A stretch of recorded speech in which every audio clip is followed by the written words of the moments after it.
আর এখন আবার কিছু বিদ্যুজীবী গজাইছে।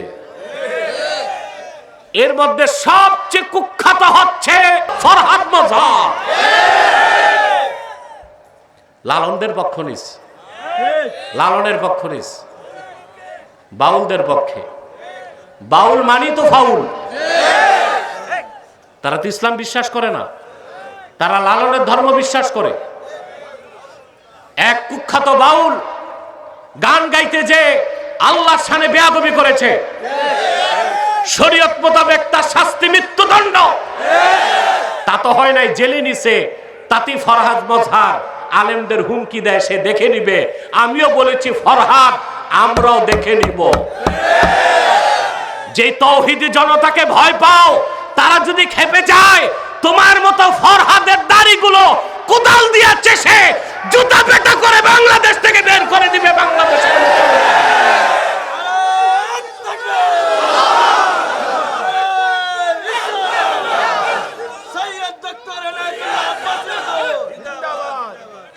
ونعوذ بالله من شرور أنفسنا ومن سيئات أعمالنا من يهده الله فلا مضل له ومن يضلله فلا هادي له ونشهد أن لا إله إلا الله وحده لا شريك له ونشهد أن سيدنا وحبيبنا ومولانا محمدا عبد الله ورسوله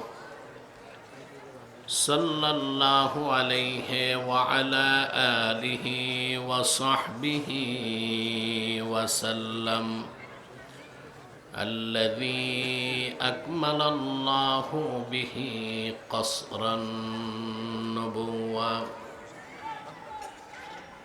أي ختم الله به النبوة وحكم أن لا نبي بعده وأعلن في القرآن بالبرهان أن محمدا صلى الله عليه وسلم خاتم النبيين والمرسلين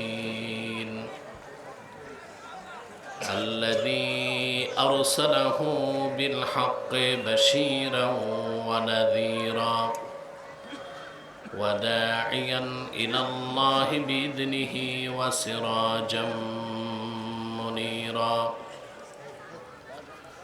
فقد قال الله تعالى في كلامه المجيد والفرقان الحميد বাচ্চাদের আওয়াজ বন্ধ করেন না। স্বেচ্ছাসেবক নাই, যান বের করে দেন মাঠ থেকে।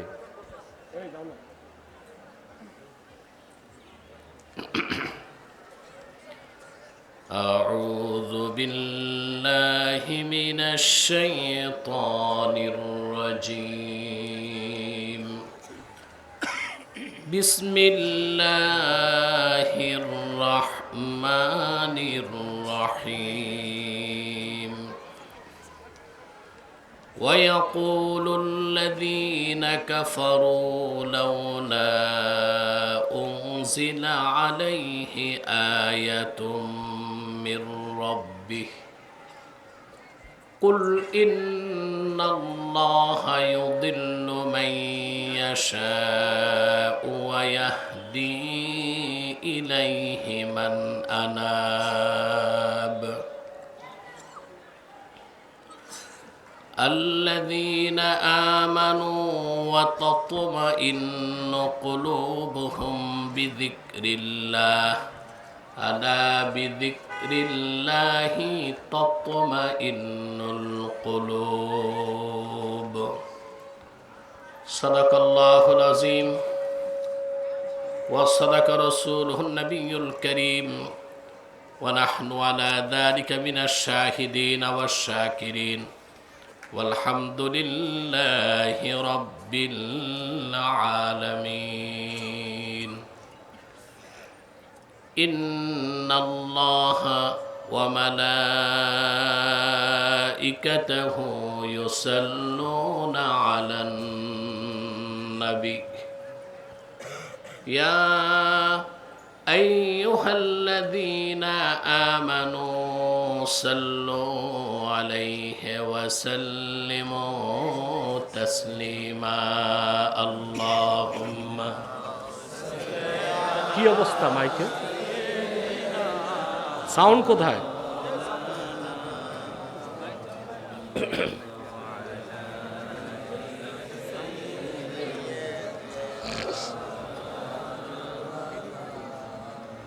জবান খুলে পড়ুন আল্লাহুম্মা সাল্লি আলা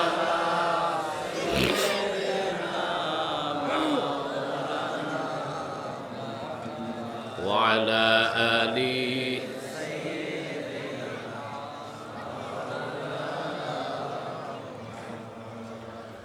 मेरा दिल तड़प रहा है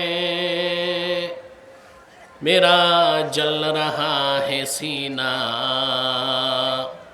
ये दवा वहीं मिलेगी मुझे ले चलो मदीना अल्लाहुम्मा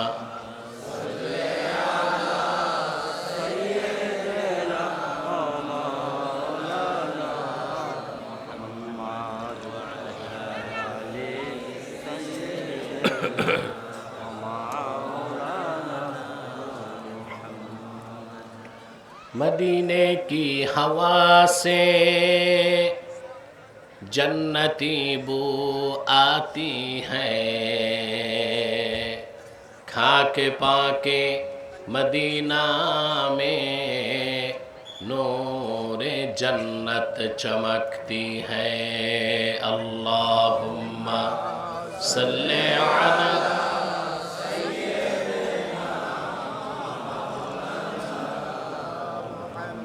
وعلى آل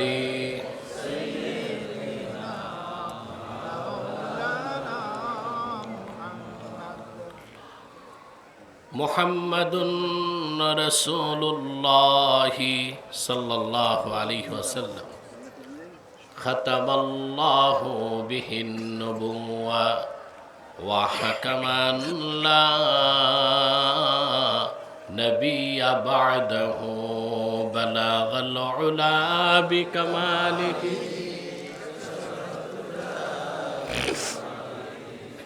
حسنت جميع خصاله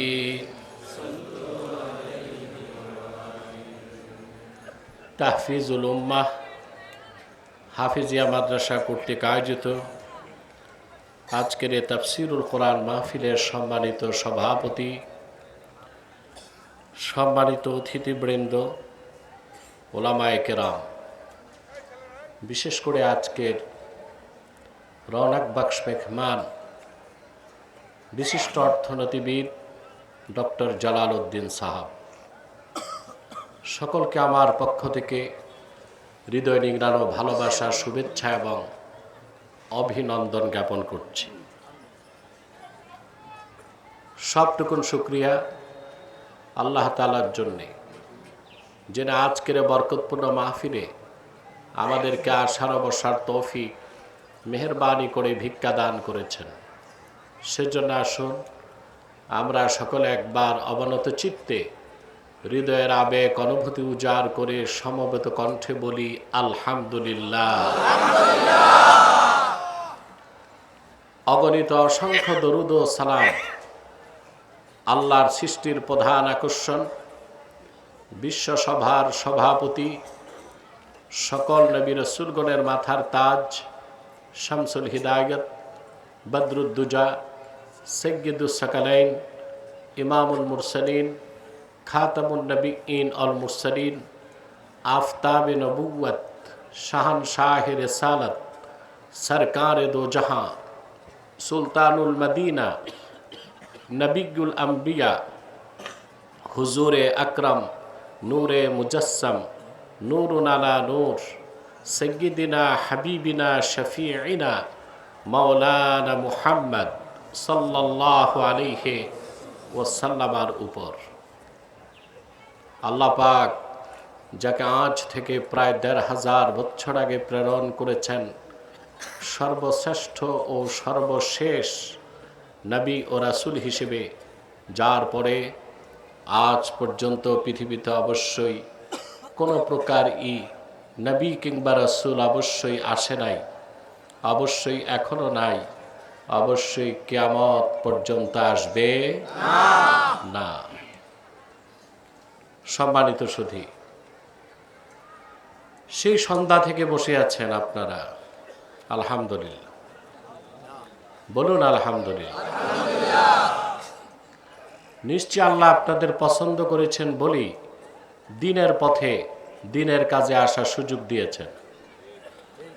এতে আমরা খুশি না বেজার? আমি আর আগে আসতাম, ভিতর দিয়ে আপনাদের যে পথঘাট খুব খারাপ, আসতে একটু দেরি হয়েছে। আপনারাও বক্তব্য শুনেছেন আলহামদুলিল্লাহ, দীর্ঘক্ষণ একের পর এক আলোচক বক্তব্য রেখেছে। আজকে আমি তেলাওয়াত করেছি সূরাতুর রাআদ থেকে দুটো আয়াত ২৭ এবং ২৮। এই দুটো আয়াতকে কেন্দ্র করে নির্ভরযোগ্য মুফাসসির এবং মুহাদ্দিসগণের দৃষ্টিকোণ থেকে আপনাদের ইহকালীন কল্যাণ এবং পরকালীন মুক্তির লক্ষ্যে কিছু কথা আমি আপনাদের সামনে তুলে ধরব ইনশাআল্লাহ। ভূমিকাতে একটি কথা বলবো। আমরা এখানে যারা এসেছি, আসার পেছনে পার্থিব, জাগতিক, আর্থিক, রাজনৈতিক কোনো স্বার্থ নাই। আমরা এসেছি শুধুমাত্র আল্লাহ তার হাবিবের রেজামন্দি হাসিল করার জন্য। এতে আমরা কতটুকু সম্মানিত হয়েছি আপনারা দেখেছেন। আপনারা মাহফিলে এসেছেন মাটিতে পা রেখে, আদতেই আপনারা আল্লাহর রহমতের ফেরেশতার ডানার উপর পা রেখে হেঁটে হেঁটে এসেছেন। এটা আমার কথা নয়, রাসূলুল্লাহ সাল্লাল্লাহু আলাইহি ওয়াসাল্লাম ইরশাদ করেছেন, ওয়া ইন্নাল মালাইকাতা লাতাদাউ আজনিহাতাহা রিদান লিতালিবিল ইলম। রাসূলুল্লাহ সাল্লাল্লাহু আলাইহি ওয়াসাল্লাম বলেছেন, আমার উম্মতের ঈমানদার যখন দিন শিখতে বের হয়, আল্লাহর ফেরেশতারা রহমতের ডানাগুলো তার পায়ের তলায় বিছিয়ে দেয়। এতে আমরা খুশি না বেজার? এরপরে একটু পরে আমরা মুনাজাত করব। কি করব বলেন? ইনশাআল্লাহ। মুনাজাতে যখন আমরা হাত তুলব, আমাদের দোয়াও কবুল হবে, গুনাহ মাফ হয়ে যাবে। এতে আমরা খুশি না বেজার? রাসূলুল্লাহ বলেছেন, উম্মতে মুহাম্মাদী সম্মিলিত মুনাজাত করলে আল্লাহ ফেরত দেন না, সাথে সাথে কবুল করেন। আমরা খুশি, বেজার শুধু শয়তান। এখন শয়তানের একটা প্রজেক্ট চালু আছে, আপনাদেরকে উঠানো যায় কিনা মুনাজাতের আগে? আমরা এই সুযোগ দিব? আমরা নেক নিয়ত করতে পারি? আমরা নিয়ত করছি কিছুক্ষণ পরই আজকের মুনাজাত করে গুনাহ মাফ করে নিষ্পাপ বেহেশতি আল্লাহওয়ালা হয়ে বাড়ি যেতে চাই। কারা কারা হাত তুলে আল্লাহ তাআলাকে ডাকে?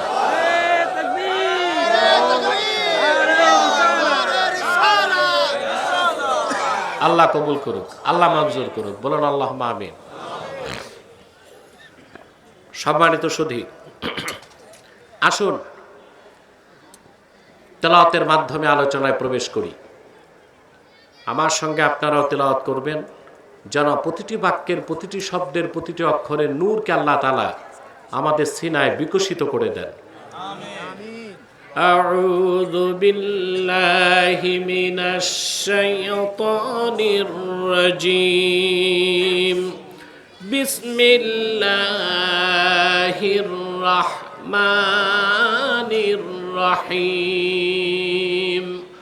ويقول الذين كفروا لولا أنزل عليه آية من ربه قل إن الله يضل من يشاء ويهدي إليه من أناب আল্লাযীনা আমানু ওয়া তাতমাইন্নু কুলুবুহুম বিযিকরিল্লাহ আলা বিযিকরিল্লাহি তাতমাইন্নুল কুলুব। আল্লাহ তাআলা বলেন ওয়া ইয়াকুলুল্লাযীনা কাফারু, যারা অবিশ্বাসী কাফের কুফর করেছে তারা বলে লাউলা উনজিলা আলাইহি আয়াতুম মিন রাব্বিহ, যদি মুহাম্মদ সাল্লাল্লাহু আলাইহি ওয়াসাল্লামের নিকট আল্লাহর কাছ থেকে কোনো নিদর্শন আসতো। এটা ছিল তাদের অজুহাত কাফেরদের, যে তাইলে আমরা ঈমান আনতাম।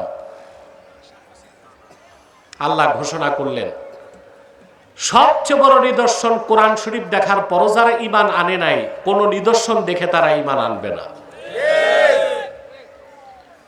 প্রিয় রাসূল, আপনি বলে দেন ইন্নাল্লাহা ইউদিল্লু মান ইয়াশাউ ওয়া ইয়াহদি ইলাইহি মান আনাব।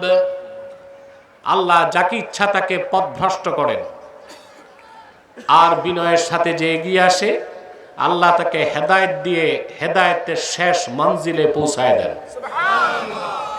সুবহানাল্লাহ। কথাগুলো আমরা বুঝবো। আল্লাহর সর্বশ্রেষ্ঠ নিদর্শন হচ্ছে 30 পারা কোরআন, রাসূলুল্লাহর সর্বশ্রেষ্ঠ মুজিজায়ে কোরআন। সুবহানাল্লাহি বিহামদিহি। আল্লাহ রাব্বুল আলামিন তার আখিরি নবী মুহাম্মদ সাল্লাল্লাহু আলাইহি সাল্লামের মাধ্যমে যে কোরআন পাঠিয়েছেন, এই কোরআন হচ্ছে এমন এক মুজিজা, মুজিজাতুন খাতিমাতুন খালিদাতুন সারমাদিয়াতুন ইলা ইয়াউমিল কিয়ামাহ।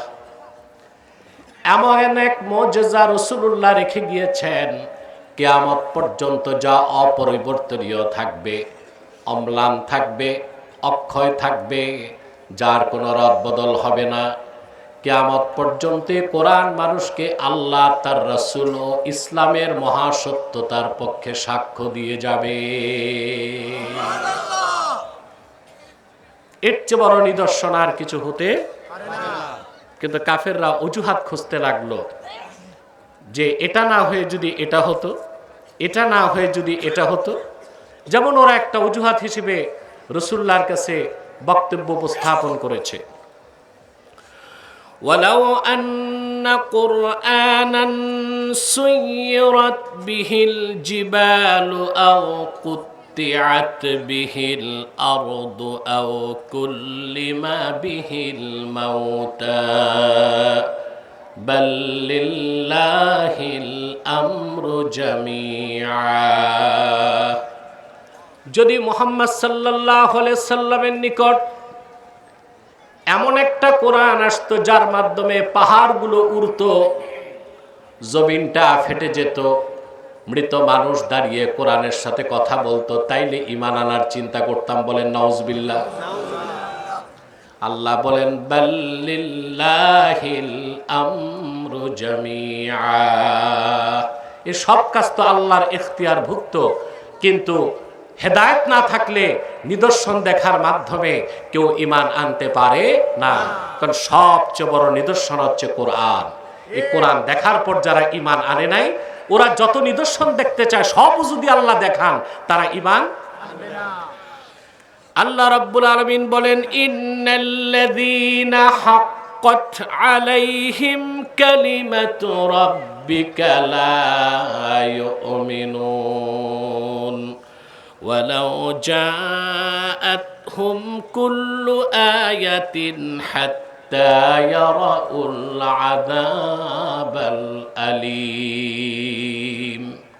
মুহাম্মদ সাল্লাল্লাহু আলাইহি ওয়াসাল্লাম আপনার রবের পক্ষ থেকে চূড়ান্ত সিদ্ধান্ত হয়ে গেছে যাদের ব্যাপারে তারা ঈমান আনবে না, যদি তাদের সামনে তাদের প্রত্যাশিত সকল নিদর্শন এনে হাজির করা হয়, তারপরও তারা ঈমান আনবে না। কারণ হেদায়েত হচ্ছে আল্লাহর হাতে, নিদর্শন দেখার মাধ্যমে চাইলেই কেউ হেদায়েত পেতে পারে না। কাফেরদের প্রশ্নের জবাবে আল্লাহ তাআলা অন্যত্র বলেন ولو أننا نزلنا إليهم الملائكة وكلمهم الموتى وحشرنا عليهم كل شيء قبلا ما كانوا ليؤمنوا إلا أن يشاء الله ولكن أكثرهم يجهلون আল্লাহ পাক বলেন, আমি না বললাম আওয়াজগুলো বন্ধ করতে বাজারে, হাঁটাহাঁটি বন্ধ করেন, যে বসার বসেন, আর যার বদকিসমত চলে যান, শৃঙ্খলা নষ্ট করবেন না। মেলা দোকান বাজার এগুলো দূরে দিতে হয়, এত কাছে হয় না। কষ্ট হচ্ছে আপনাদের? আমি তো রাতে প্রোগ্রাম ভিতরে করি না, এখানেও দিনে আসছি 2 বার, ঠিক না? রাতে 1 বার আসছি, দিনে 2 বার আসছি। হ্যাঁ হ্যাঁ, আপনাদের কমিটির গো ধরা ভাব, রাতে আসতেই হবে। রাতে তো আমার সিকিউরিটি থ্রেট থাকে। তারা কষ্ট করছে, আমাকে সেই দাউদকান্দি থেকে নিয়ে এসেছে, আলহামদুলিল্লাহ কমিটমেন্ট রক্ষা করছে। যাওয়ার সময় কি করে জানি না, আল্লাহ কবুল করুন। আমি আল্লাহ ছাড়া কাউকে ভয় পাই না, কারণ আমি মৃত্যুকেই ভয় পাই না। এগুলো হচ্ছে সিস্টেম, রুলস রেগুলেশন, এটা রক্ষা করতে হয়। এটা রক্ষা না করলে আর শাহাদাত নসিব হয় না, আত্মহত্যা হয়। সেজন্য এগুলো নিয়ম কানুন, সিকিউরিটি মেনটেন এগুলো করতে হয়। কথা বুঝতে পারছেন? আমার আগে শত্রু ছিল এক জাতীয়, এখন শত্রু আরেক জাতীয়। আগে ছিল ভারতের দালালরা আমার শত্রু, এখন হচ্ছে পশ্চিমার দালালরা আমার শত্রু। আমি চাই বাংলাদেশ দালাল মুক্ত হোক। কোন পরাশক্তি, ধরাশক্তি, অপশক্তির দালালি করে বাংলাদেশের রাজনীতি চলবে না। এটা তো আমার পলিটিক্যাল থিসিস, এর বেশি তো কিছু বলি না, ঠিক কিনা? আল্লাহর দ্বীনের স্বার্থে আমি কাজ চাই, কোনো ধরনের পলিটিক্যাল ইন্টেনশন আমার নেই, আলহামদুলিল্লাহ। চাইলে আমিও এবার নিতে পারতাম বড় দল থেকে কোনো একটা আসন, বাট আমার এইদিকে কোনো দৃষ্টি নাই। কথা বুঝতে পারছেন? প্রিয় সুধী, আল্লাহ পাক বলেন কাফেররা ঈমান আনবে না, হেদায়েত নাই। নিদর্শন যত আছে সব যদি আমি তাদেরকে দেখাই, ঈমান আনবে না, হেদায়েত নাই। আল্লাহ বলেন আমি যদি কাফেরদের সামনে আকাশ থেকে ফেরেশতা নামাই, আর বিরতরা উঠে যদি তাদের সাথে কথা বলে, ওরা যা দেখতে চায় সব দেখাই, তারপরও তারা আল্লাহ যাদেরকে চান তারা ছাড়া বাকিরা ঈমান আনতে পারে না। তার কারণ সবচেয়ে বড় নিদর্শন কোরআন শরীফ। ওরা যে নিদর্শনগুলো দেখতে চেয়েছে, প্রশ্ন আসে না আল্লাহ তো দেখাইলেই পারতেন? কথা বলেন। ওরা যে নিদর্শন দেখতে চাইছে এর চেয়ে অনেক বড় নিদর্শন রাসূলুল্লাহ দেখাইছেন, ঈমান আনছেন? মক্কা শরীফে একটা পাহাড় আছে আবু কুবাইস, কি নাম? একদম কাবা ঘরের পাশে, যেখানে বাদশাহ বাড়ি বানাইছে। বাদশাহ ফাহাদ, তার উদ্দেশ্য ভালো ছিল। তিনি চেয়েছেন প্রাসাদে বসে কাবাগর দেখে দেখে আল্লাহর ইবাদত করবেন, এই ছিল তার উদ্দেশ্য। অনেকেই সমালোচনা করে না বুঝে। এই আবু কুবাইস পাহাড় হচ্ছে পৃথিবীর প্রথম পাহাড়। হাদিস শরীফে এসেছে রাসূলুল্লাহ সাল্লাল্লাহু আলাইহি ওয়াসাল্লাম ইরশাদ করেছেন আউয়ালু জাবালিন খালাকাহুল্লাহু ফিল আরদে আবা কুবাইস। পৃথিবীতে প্রথম আল্লাহ তাআলা যে পাহাড়টা তৈরি করছেন ওই পাহাড় হচ্ছে আবু কুবাইস। এটাকে বলা হয় উম্মুল জিবাল। সব পাহাড়ের মা। আল্লাহ রসুল দাঁড়িয়ে আছেন, আবু জেহেল তার সাঙ্গপাঙ্গ নিয়ে আসছে, এসে বলে, মুহাম্মদ সাল্লাল্লাহু আলাইহি ওয়াসাল্লাম, আপনি যত নিদর্শন দেখালেন সব মাটিতে, জমিনে, আকাশে তো দেখালেন না। আল্লাহর হাবিব বললেন, কি দেখতে চাও? সে বলল, পূর্ণিমার চাঁদ আপনি 2 টুকরা করে দেখাতে পারবেন? সে ভাবছে তা কি আদৌ সম্ভব?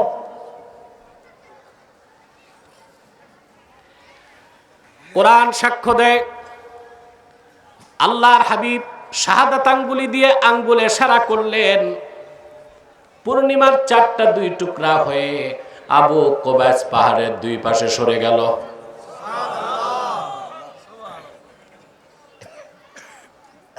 আবু জেহেল ঈমান আনছে?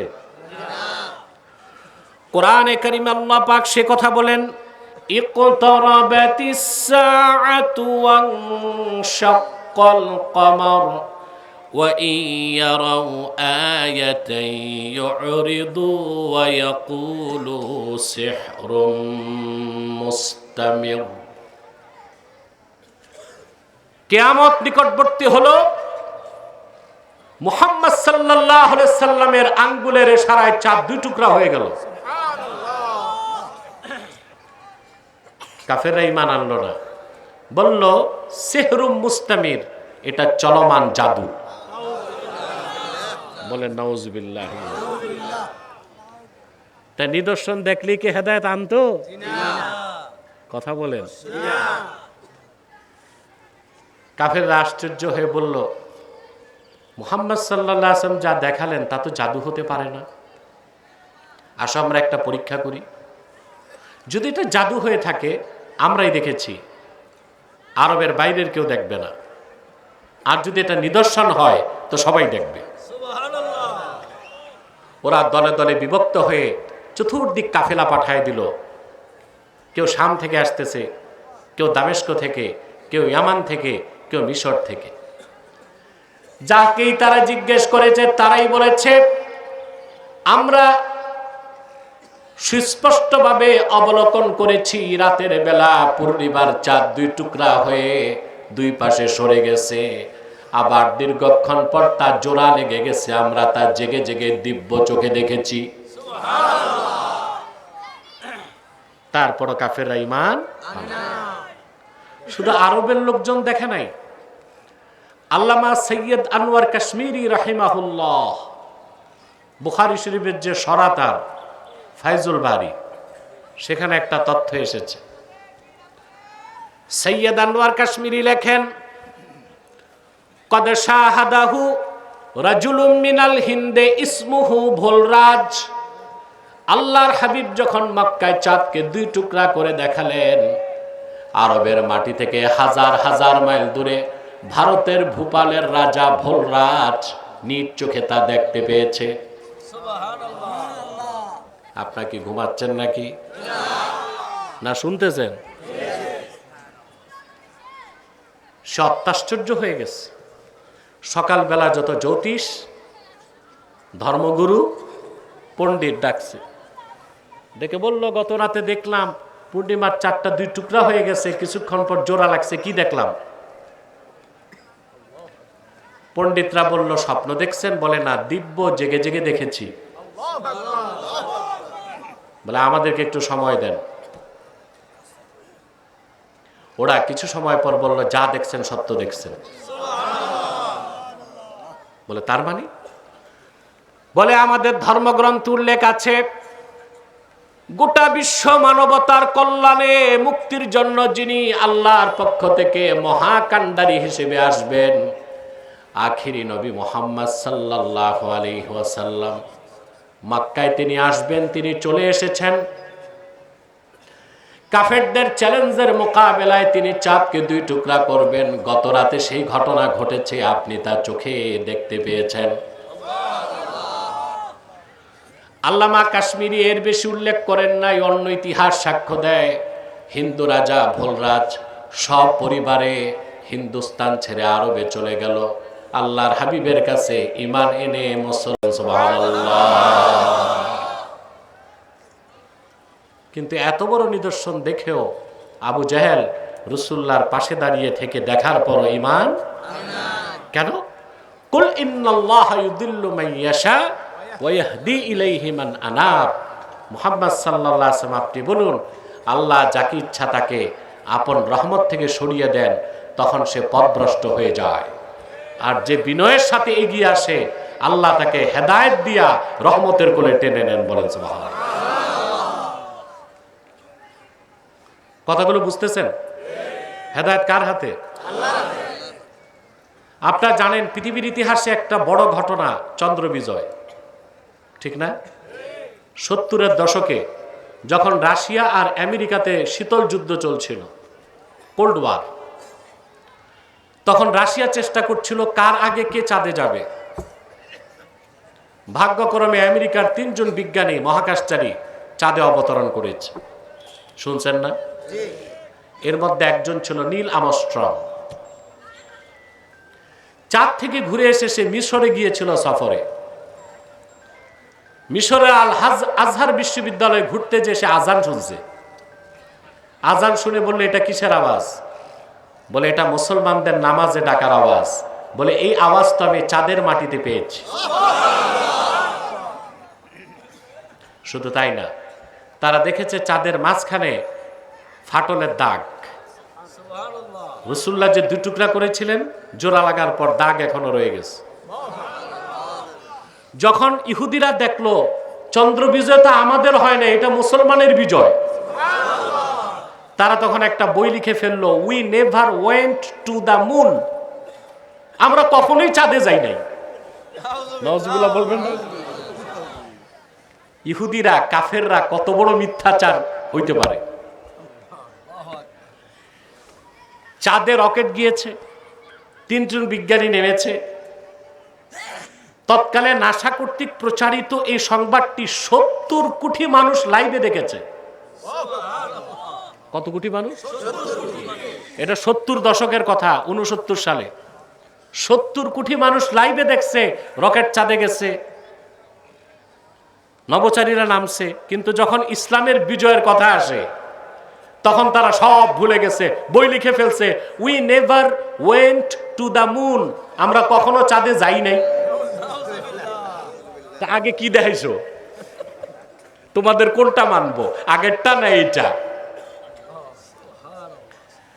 আমি বুঝাতে চাইলাম ভাইয়েরা, নিদর্শন দেখলেই মুসলমান হওয়া যায় না, ঈমান আনা যায় না। রাসূলুল্লাহ সর্বশ্রেষ্ঠ নিদর্শন আল্লাহর কুদরত, 30 পারা কোরআন। এর চেয়ে বড় কোনো নিদর্শন নাই। এই কোরআন কারীম দেখার পরও কাফেরেরা ঈমান আনে নাই। কেন? আল্লাহ বলেছেন, কুল ইন্নাল্লাহা ইউদিল্লু মান ইয়াশাউ ওয়া ইয়াহদি ইলাইহি মান আনাব।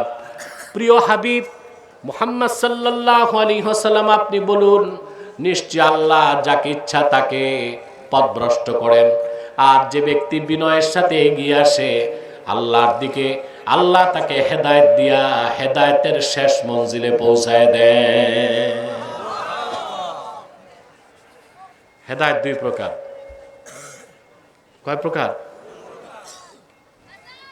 আপনি যেতে পারেন? আচ্ছা, হেদায়েত কয় প্রকার? তাকান আমার দিকে। কয় প্রকার? একটা হচ্ছে ইরাআতুত তারিক, ইন্ডিকেশন অফ পাথ, পথ দেখায় দেওয়া। এটা সত্যের পথ,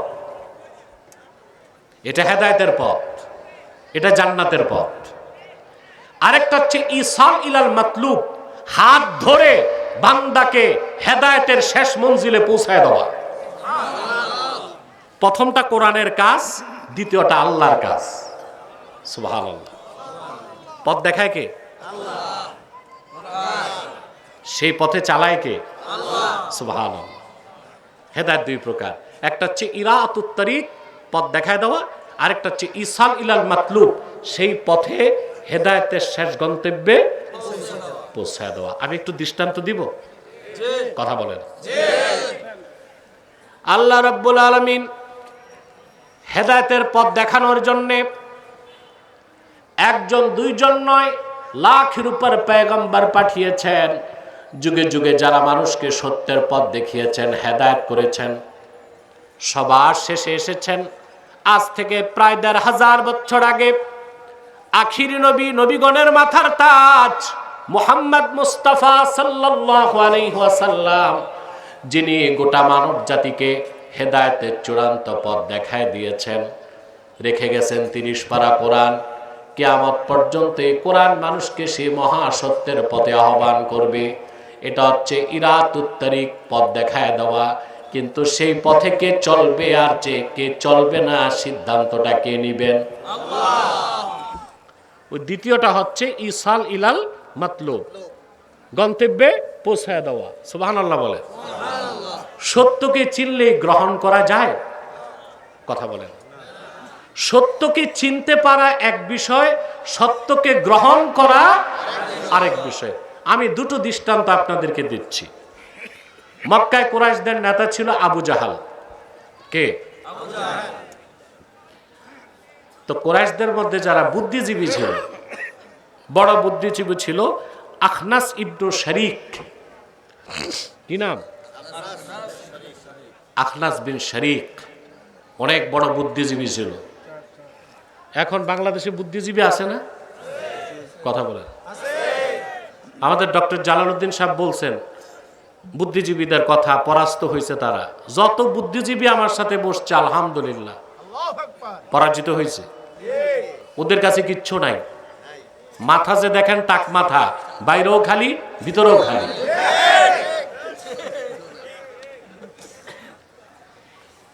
এই বুদ্ধিজীবীগুলো কিছু পালাইছে ৫ তারিখের পর, কিছু জেলে, কিছু জঙ্গলে আসামের। আর এখন আবার কিছু বুদ্ধিজীবী গজাইছে। এর মধ্যে সবচেয়ে কুখ্যাত হচ্ছে ফরহাদ মজহার। লালনদের পক্ষ নিস, লালনের পক্ষ নিস, বাউলদের পক্ষে। বাউল মানি তো ফাউল। তারা তো ইসলাম বিশ্বাস করে না, তারা লালনের ধর্ম বিশ্বাস করে। এক কুখ্যাত বাউল গান গাইতে যে আল্লাহর শানে বেয়াদবি করেছে, শরীয়ত মোতাবেক তার শাস্তি মৃত্যুদণ্ড। তা তো হয় নাই, জেলে নিছে। তাতি ফরহাদ মজহার আলেমদের হুমকি দেয়, সে দেখে নিবে। আমিও বলেছি ফরহাদ, আমরাও দেখে নিব। যে তৌহিদি জনতাকে ভয় পাও, তারা যদি খেপে যায়, তোমার মতো ফরহাদের দাড়িগুলো কোদাল দিয়ে চেষে জুতা পেটা করে বাংলাদেশ থেকে বের করে দিবে। বাংলাদেশের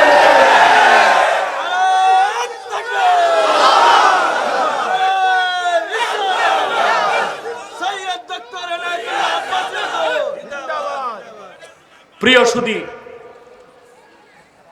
টকশোতে যে ফরহাদ আমাকে বলে, আমাকে সরকার গ্রেফতার করে না কেন? কালকে না পরশু এক টকশোতে যে বলে সে যে আব্বাসী মৃত্যুদণ্ড চায়, তা গ্রেফতার করে না কেন সরকার? তা আমাকে 16 বছর গ্রেফতার করে নেই কেন?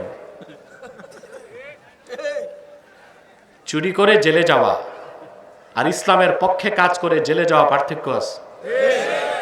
পয়গম্বর ইউসুফও জেল খেটেছেন। মুসলমান জেলকে ভয় পায় না। তবে কে জেলে যাবে আর কে যাবে না, কার ফাঁসি হবে হবে না, ফয়সালা জমিনে হয় না আসমানে হয়। 16 বছর তো যাই নাই, নিতে পারে নাই, চেষ্টা তো করছে। এখন কেউ চেষ্টা করতে পারে, নিতেও পারে, তাতে আমি বিচলিত নই। কিন্তু আল্লাহ তার হাবিবের শানের খেলাফ কোনো বক্তব্যকে আমি মেনে নিব না। এই বক্তব্য যেই দিবে তার মৃত্যুদণ্ড চাই। প্রশাসন মৃত্যুদণ্ড দিবে না, এক সময় বিরক্ত হয়ে মুসলমান আইন হাতে তুলে নিতে বাধ্য হবে। বাংলাদেশের সবচেয়ে বড় অভিশাপ হচ্ছে বুদ্ধিজীবীরা। এদের এক দলকে কন্ট্রোল করে র, আরেক দলকে কন্ট্রোল করে সিআইএ। এরা যারাই গভর্নমেন্টে আসে তাদেরকে মিসগাইড করে, ডেসপারেট করে, জনগণের মোটিভকে ঘুরিয়ে দিতে চায়। যেমন এখন সবাই লালনের অনুসারী, বাউলদেরকে নিয়ে ব্যস্ত। গোপনে এই সরকার কি চুক্তি করতেছে আল্লাহ তাআলাই ভালো জানেন। পোর্ট তো দিয়ে দিছে, লালদিয়া পোর্ট দিয়ে দিয়েছে সুইজারল্যান্ডকে, নেদারল্যান্ডকে। পানগাঁও পোর্ট দিয়ে দিয়েছে সুইজারল্যান্ডকে। নিউ মরিন কন্টেইনার টার্মিনাল দিয়ে দিয়েছে ডিপি ওয়ার্ল্ডকে, এটা আবুধাবির কোম্পানি, চালায় ইহুদিরা। তো তিনটাই তো দিয়ে দিলেন, রাখলেন কি? একদিকে হয়েছে রায়, আরেকদিকে এই তিনটা পোর্ট চুক্তি হয়ে গেছে। এখন আন্দোলন হচ্ছে বাউলদেরকে নিয়ে, এখন কি হচ্ছে জানা যাবে এক সপ্তাহ পরে। আপনার বাঙালিকে এভাবে শুধু আন্দোলন করে রক্তই দিয়ে যাবেন? কবে আপনারা ঐক্যবদ্ধ হবেন? দিনের স্বার্থে, দেশের স্বার্থে কবে এক প্ল্যাটফর্মে আসবেন? আপনারা অর্থের কাছে বিক্রি হয়ে যান, ভালো মানুষকে নির্বাচিত করেন না, ঠিক কিনা? এই দেশে অধিকাংশ লোক নির্বাচিত হয় দুর্নীতিবাজ, যারা পয়সা দেশের টাকা চুরি করে বিদেশে পাচার করে। আগে যারা ছিল 16 বছরে এত টাকা পাচার করেছে, আপনাদের প্রত্যেকের মাথা পিছু ঋণ এখন 1,07,000 টাকা। কত? ডক্টর জালাল সাহেব অর্থনীতিবিদ, ওনার গবেষণা থিসিস হচ্ছে ব্যাংক নোট নিয়ে। আমি জানি না বাংলাদেশ সরকার তারে কাজে লাগাতে পারবে কিনা, তবে কাজে লাগাতে পারলে তিনি দেশকে অনেক কিছু দিতে পারবে ইনশাআল্লাহ। আমি তার বইটা দেখেছি, যে বইটা তিনি লিখেছেন, বইটার প্রকাশনা উৎসবে আমাকে দাওয়াত করেছিলেন, আমি গিয়েছিলাম।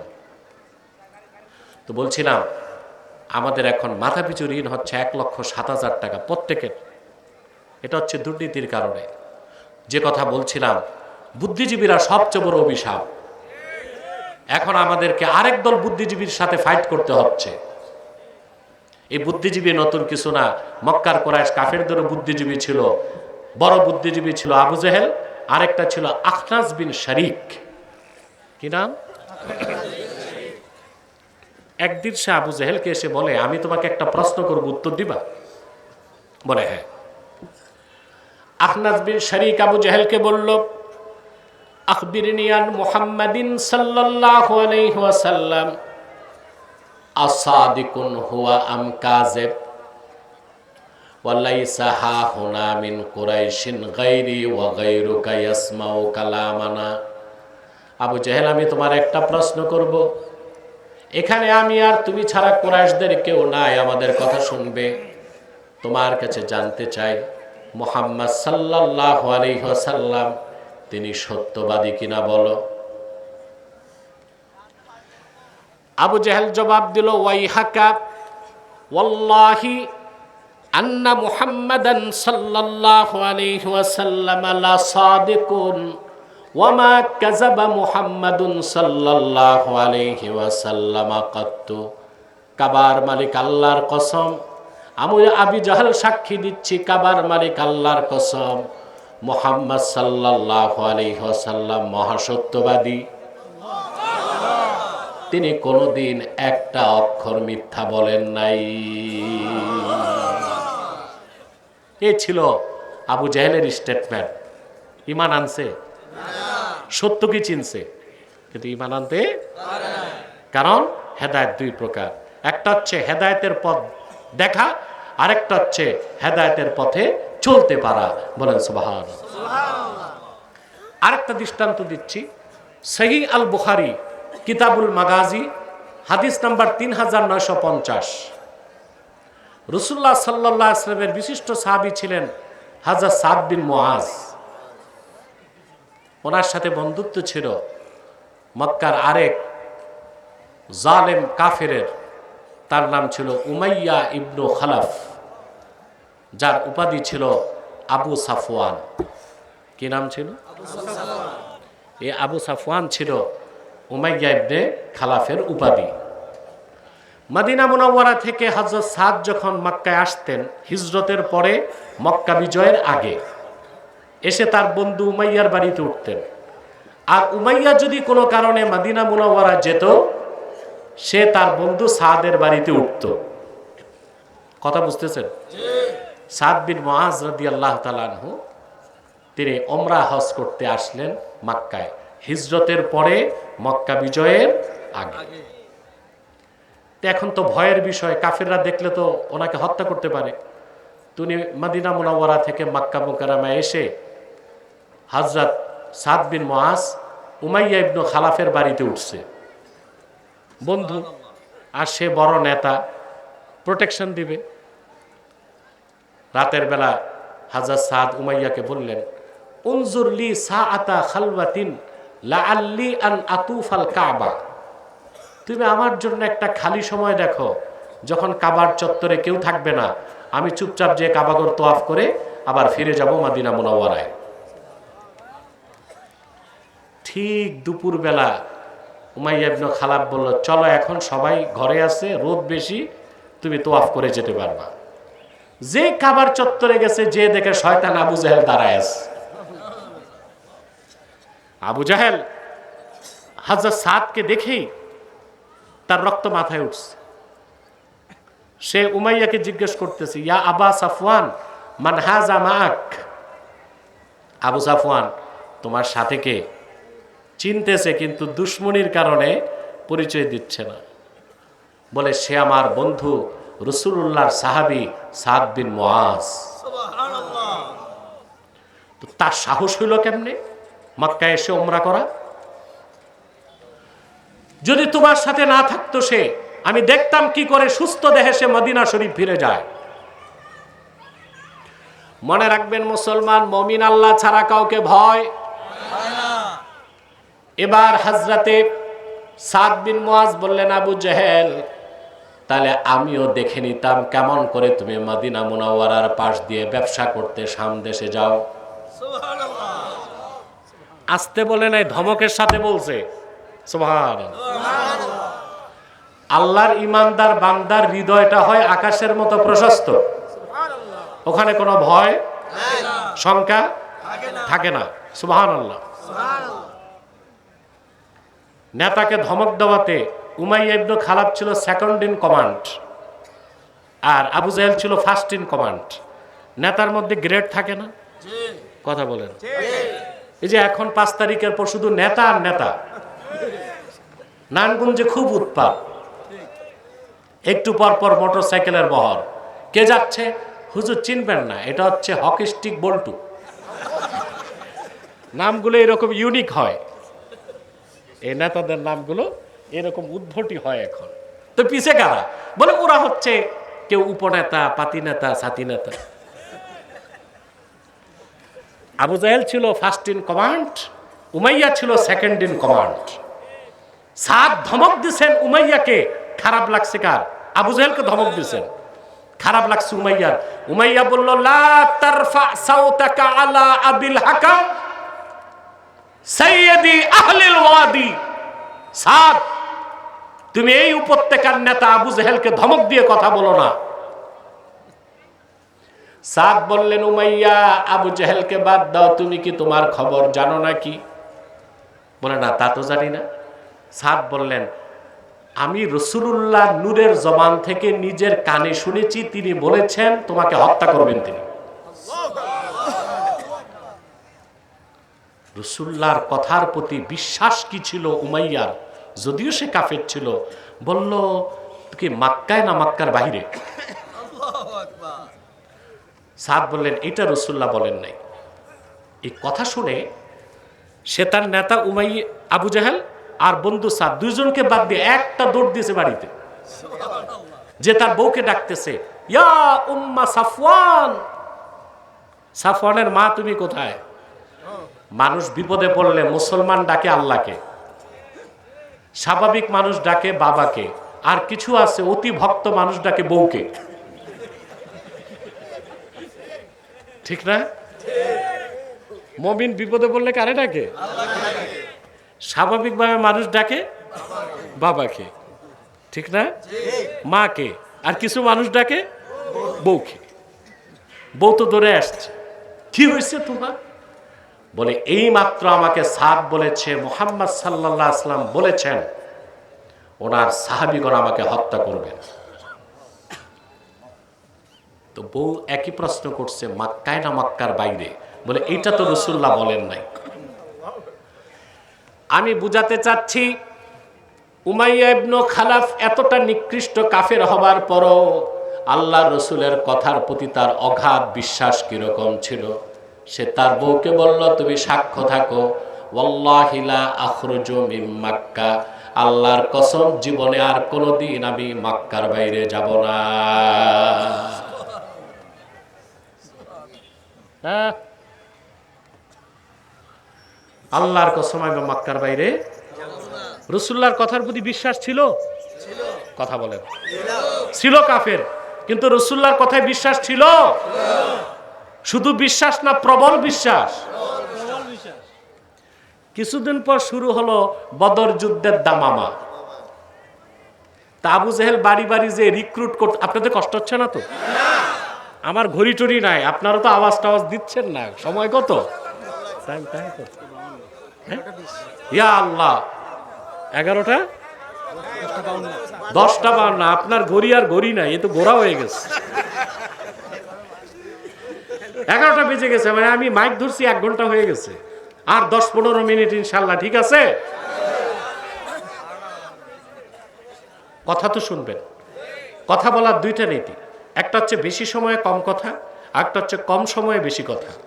কোনটা লাভ? কম সময়ে বেশি কথা। আজকে আমরা সেই নীতিতে চলতেছি। আমাদের তো ঘন্টা দেখার দরকার নাই, কথা কি হলো তা দেখব। প্রিয় বন্ধুগণ, আবু জেহেল রিক্রুট করতেছে কে কে বদর যুদ্ধে যাবে। গেছে সেকেন্ড ইন কমান্ড, মানে তারপরের নেতার বাড়ি উমাইয়ার কাছে। উমাইয়া তাকে দেখে কলিজার পানি শুকায় গেছে, বলে আমার শরীরটা ভালো না, আমি বদরে যাব না। কি কারণ বুঝছেন তো? আবু জেহেল ছিল দুর্ধর্ষ, চতুর এক ভণ্ড নেতা। ও পামপট্টি দিয়ে রাজি করায় ফেলছে।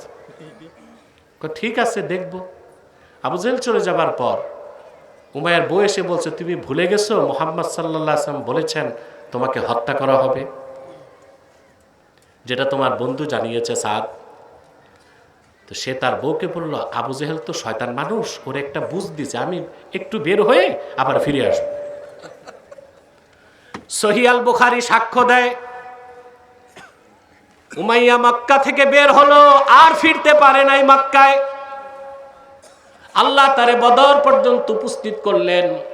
এই উমাইয়াই হযরত বেলালকে বছরের পর বছর নির্যাতন করেছিল। উমদাতুল কারিতে এসেছে, ফাকাদ্দারাল্লাহু কাতলাহু বিয়াদি বেলালিন মুআজ্জিনি রাসূলিল্লাহ। আল্লাহ তাআলা যেই বেলালকে বছরের পর বছর নির্যাতন করেছে, সেই বেলাল রাসূলুল্লাহ সাল্লাল্লাহু আলাইহি ওয়াসাল্লামের মুয়াজ্জিন বেলালের হাতে মক্কার নিকৃষ্ট কুরাইশ নেতা উমাইয়া ইবনে খালাফের মৃত্যুকে নিশ্চিত করেছে। আমি বুঝাতে চাইলাম, সত্যকে চিনতে পারা এক বিষয়, সত্যকে গ্রহণ করা। দৃষ্টান্ত কয়টা দিছি? সেজন্য আল্লাহ পাক বলেছেন, কুল ইন্নাল্লাহা ইউদিল্লু মান ইয়াশা। প্রিয় হাবিব মুহাম্মদ সাল্লাল্লাহু আলাইহি সাল্লাম, আপনি বলুন, নিশ্চয় আল্লাহ যার ইচ্ছা তারে রহমত থেকে সরায় দেন, তখন সে পথভ্রষ্ট হয়। আর যে ব্যক্তি বিনয়ের সাথে এগিয়ে আসে, আল্লাহ তারে হেদায়েত করে হেদায়েতের শেষ মঞ্জিলে পৌঁছায় দেন। এখন আল্লাহ কাদেরকে মায়া করে হেদায়েত দেন এটা জানতে হবে। কথা বলেন। ওয়ামান আ'রাদা আন যিকরি ফাইন্না লাহু মাঈশাতান দানকা ওয়া নাহশুরুহু ইয়াওমাল কিয়ামাতি আ'মা। আল্লাহ বলেন, ওয়ামান আ'রাদা আন যিকরি, যে আমার জিকির থেকে মুখ ফিরালো। এখানে জিকির মানে কি? জোরে বলেন। ফাইন্না লাহু মাঈশাতান দানকা, তার জন্য রয়েছে একটি সংকুচিত রিজিক। ওয়া নাহশুরুহু ইয়াওমাল কিয়ামাতি আ'মা, আর আমি কবর থেকে তাকে তুলব অন্ধ করে। সে বলবে, ক্বালা রাব্বি লিমা হাশারতানি আ'মা, আয় আমার রব, আমাকে অন্ধ করে উঠাইলা কেন? আমার ওয়াকাদ কুনতু বাসীরা, আমার তো চক্ষু ছিল, দৃষ্টি ছিল। আল্লাহ বলবেন, আমার রাসূল, আমার হাবিব মুহাম্মদ সাল্লাল্লাহু আলাইহি ওয়াসাল্লামের মাধ্যমে আমার জিকির কোরআন পৌঁছেছিল, তুমি সেটা ভুলেছিলা, আজকে আমি আল্লাহ তোমাদের ভুলে আছি। আমার 3টা কিতাব স্টেজে আছে। নির্বাচিত তাফসীর প্রথম খণ্ড, সূরা ফাতিহার তাফসীর, সংক্ষিপ্ত তাফসীর সূরা ফাতিহার। নির্বাচিত তাফসীর দ্বিতীয় খণ্ড, সূরা ইখলাস ও সূরা ইনশিরাহ, 2টা সূরার তাফসীর। আর বুখারী শরীফের প্রথম হাদিস, ইন্নামাল আমালু বিন্নিয়াত, এই হাদিসের উপরে একটা হাদিসের উপর একটা গ্রন্থ যারা পারেন নিয়ে যাবেন। আমি 3টা কিতাবই আমাদের ডক্টর জালাল সাহেবকে হাদিয়া করলাম। মাশাআল্লাহ মাশাআল্লাহ আলহামদুলিল্লাহ। কোথায় এটা? বস, দিনে না রাতে? কোথায় এটা? ও, চাঁদপুর সরকারি কলেজ ময়দানে 3 দিন ব্যাপী মাহফিল, 24, 25, 26 ডিসেম্বর। 26 তারিখ শেষ দিন, ইনশাল্লাহ আমি উপস্থিত থাকব। যারা পারেন যাওয়ার চেষ্টা করবেন ইনশাল্লাহ। কালকে রহিমানগর আসবো, পারলে যাবেন। রব্বানা যালামনা আনফুসানা ওয়া ইল্লাম তাগফির লানা ওয়া তারহামনা লানাকুনান্না মিনাল খাসিরিন। আল্লাহ তাআলা রব্বুল আলামিন তাহফিজুল উম্মাহ হাফিজিয়া মাদ্রাসা কর্তৃক আয়োজিত আজকের মাহফিল ও দস্তারবন্দি অনুষ্ঠানে তোমার অসংখ্য জাকের শাকের নেককার বান্দা নিয়ে হাত তুলেছি আল্লাহ। এতগুলো মানুষের মধ্যে যার দুটো হাত তোমার ভালো লাগে, তার দুটো হাতের বিনিময়ে আমাদের জিন্দেগির সব গুনাহ তুমি মাফ করে দাও। হৃদয়ের গভীর থেকে দোয়া করি আল্লাহ, তোমার আখিরি নবী নূর নবীজি আমার মুহাম্মদ মুস্তাফা সাল্লাল্লাহু আলাইহি ওয়াসাল্লাম আজ থেকে ১৫০০ বছর আগে দুনিয়ার থেকে বিদায় নিয়েছেন।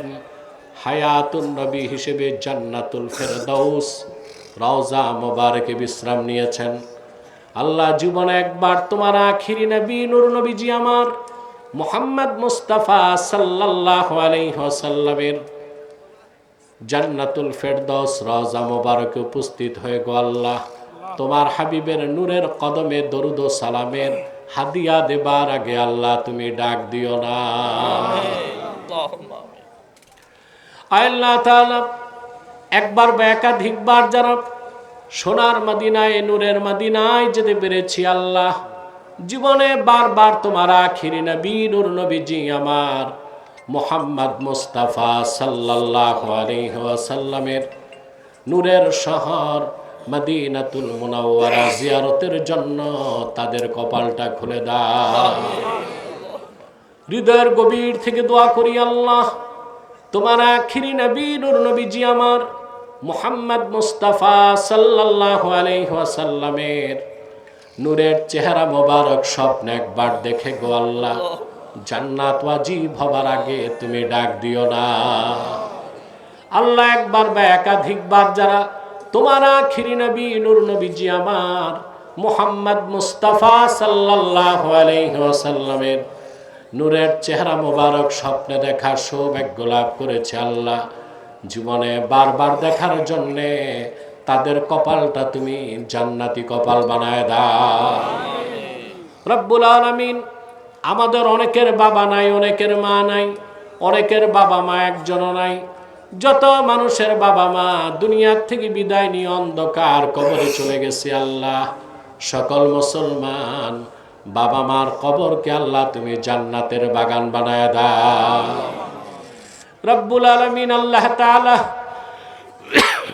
এই মাদ্রাসার জন্য আর মাহফিলের জন্য যারা ধন দিয়েছে, মন দিয়ে খেটেছে, নৈতিক সমর্থন করেছে, সকলের ধনমনকে কবুল করে আল্লাহ মাহফিলটাকে তুমি নাজাতের জারিয়া বানায় দাও। পর্দার আড়ালে আমার যত মা বোন হাত তুলে বসে আছেন আল্লাহ, তাদের সবার দুঃখ কষ্টগুলো দূর করে দাও। তাদের প্রত্যেককে এক একটি সোনার সংসার তুমি হাদিয়া করে দাও রব্বুল আলামিন। গুনার বোঝা কাঁধে করে হাত তুলেছি, তোমার কোরআনকে সামনে রেখে তোমার এতগুলো নেককার বান্দা নিয়ে আমি গুনাহগার হাত তুলেছি আল্লাহ। আমি সব প্রত্যেকের জিন্দেগির গুনাহগুলো মাফ করে আমাদের প্রত্যেককে তোমার ওলির কাতারে জায়গা করে দাও আল্লাহ তাআলা। মতলবের কলিজার টুকরা যুবকগুলোরে তোমার হাতে তুলে দিলাম আল্লাহ। আমার কলিজার টুকরা প্রত্যেক যুবককে খাঁটি ইমানদার বানায় দাও, সহি আকীদার ধারক বানায় দাও, আহলুস সুন্নাল জামাতের অনুসারী বানায় দাও, তাহরিকে খাতমে নবুয়ত বাংলাদেশের সৈনিক বানায় দাও। প্রত্যেককে আল্লাহ তুমি নামাজি বানায় দাও। যে যুবকের বেকার আছে তারে কর্ম দাও, যার ব্যবসা আছে ব্যবসায় বারাকা দাও। যে যুবকটা বিদেশ যেতে চায় তার স্বপ্ন পূরণ করে দাও। প্রিয় ভাইয়েরা আমার, একটি মিনিট সময় ছেড়ে দিলাম। চক্ষুটা বন্ধ করুন, দিলটা নরম করুন, মাথাটা নত করুন। আল্লাহর আখিরি নবী নূর নবীজি আমার মুহাম্মদ মুস্তাফা সাল্লাল্লাহু আলাইহি ওয়াসাল্লামের ওসিলা ধরে আল্লাহর কাছে চান, যা চাইবেন তাই কবুল হয়ে যাবে। যদি পারেন ভাইয়েরা, সারা জীবনের গুনার কথা মনে করে মুনাজাতের মধ্যে মস্তকটা নত করে আল্লাহর কাছে ক্ষমা চান, 2 ফোঁটা চোখের পানি ছেড়ে দেন, তওবাও কবুল হয়ে যাবে, দোয়াটাও কবুল হয়ে যাবে।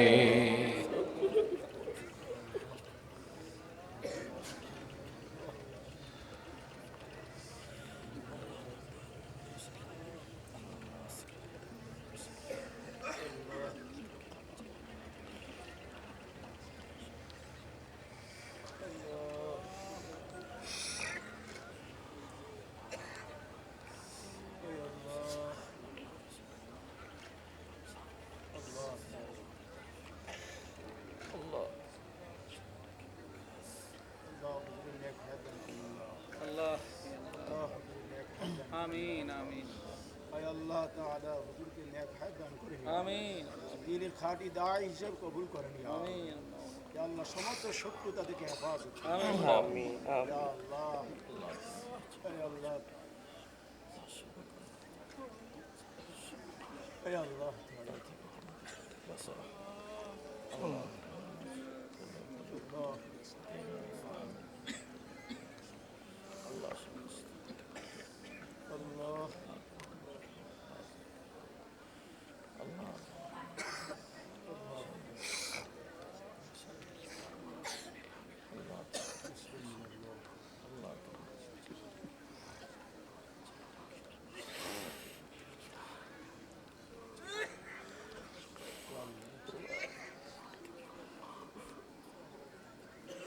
اللهم إنا نتوسل إليك بوسيلة حبيبك المحترم نبيك الخاتم سيدنا وسيد الأبرار نبينا ونبي الأنبياء محمد بن عبد الله نبي الله رسول الله صلى الله عليه وسلم الذي أكملت به قصر النبوة وحكمت لا نبي بعده وأعلنت في القرآن بالبرهان أن محمدا صلى الله عليه وسلم خاتم النبيين والمرسلين قبل 1500 سنة وصلى الله تعالى على خير خلقه نبينا محمد نور الله وعلى آله وصحبه أجمعين برحمتك يا